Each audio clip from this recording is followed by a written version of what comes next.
एक दंपत्ति था जिनके यहाँ वृद्धावस्था में एक पुत्र का जन्म हुआ, पर वृद्ध को समझ नहीं आ रहा था कि वह अपने बेटे का नाम क्या रखे। तब वह नाम का चयन करने के लिए एक ज्योतिषी के पास गया। यह जानकर कि पुत्र का जन्म वृद्धावस्था में हुआ है, ज्योतिषी ने उसका नाम नोमोल रख दिया। वृद्ध आदमी ने उसे एक शॉल और चांदी का सिक्का उपहार में दिया। कहीं वह नाम न भूल जाए, इस आशंका से वृद्ध वापस जाते हुए बार बार नोमोल नोमोल बोलता जा रहा था। रास्ते में नोमोल बदलकर नेमेल हो गया। जब वह नदी के तट से गुजरा तो वहां एक व्यापारी ने तट पर अपनी नाव बांध रखी थी। जैसे ही वृद्ध आदमी व्यापारी की नाव के पास पहुंचा, व्यापारी ने नाविक को नाव खोलने का आदेश दिया। नाविक जैसे ही ऐसा करने लगा कि उन्होंने वृद्ध आदमी को नेमेल नेमेल, जिसका अर्थ उनकी भाषा में होता था कि नाव में मत जाओ, बोलते सुना। यह सुन नाविक ने व्यापारी से कहा कि एक वृद्ध आदमी ने हमें नाव के पाल खोलने के लिए मना किया है।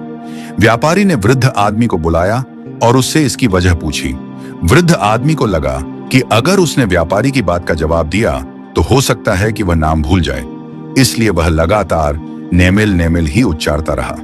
व्यापारी ने गुस्से में कहा, इतने लंबे समय तक यहां रहने के बाद मैंने नाविक को नाव खोलने का आदेश दिया, पर न जाने कहां से यह बदनसीब आदमी आ गया और मेरी शुभ यात्रा में बाधा डाल रहा है। इसके हाथ इसके पीछे बांध दो और इसकी खूब पिटाई करो।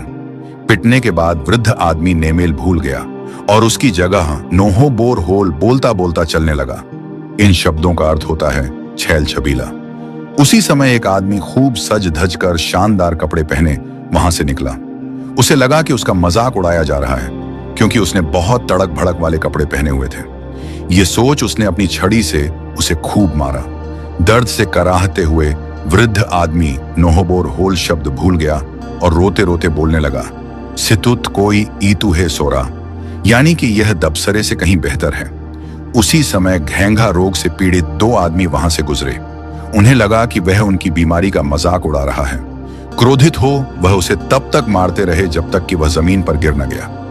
दर्द से कराहता किसी तरह लड़खड़ाता हुआ वह वृद्ध आदमी घर पहुंचा।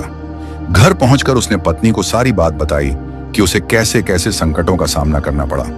उसने दुखी होकर कहा, ठीक है, जो हुआ सो हुआ, अब मुझे वह नाम बताओ जो ज्योतिषी ने बताया है। वृद्ध आदमी बोला, बार बार मुझ पर जो प्रहार हुआ है उसकी वजह से मैं नाम भूल गया हूं। यह सुन वृद्ध स्त्री बोली, अगर तुम नाम भूल गए हो तो हम क्या कर सकते हैं, कोई बात नहीं। अब बेटे का नाम रखने की बात हम यहीं खत्म कर देते हैं। अब हमें अपने भूमि के टुकड़े पर खेती करने की बात पर ध्यान देना चाहिए।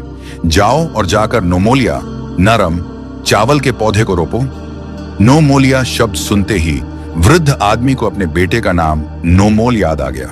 तब वह गुस्से से अपनी पत्नी को बोला, अगर तुम्हें बेटे का नाम पता ही था, तुमने मुझे इतनी यातना और पिटाई सहने पर मजबूर क्यों किया? यह कहकर वृद्ध आदमी अपनी पत्नी को जोर जोर से डांटने लगा। उसका क्रोध उसकी पत्नी ने उससे माफी मांगी और फिर समझाया कि उसे वास्तव में वह नाम नहीं पता था जो ज्योतिषी ने सुझाया था। वृद्ध को भी तब अपनी गलती का एहसास हुआ।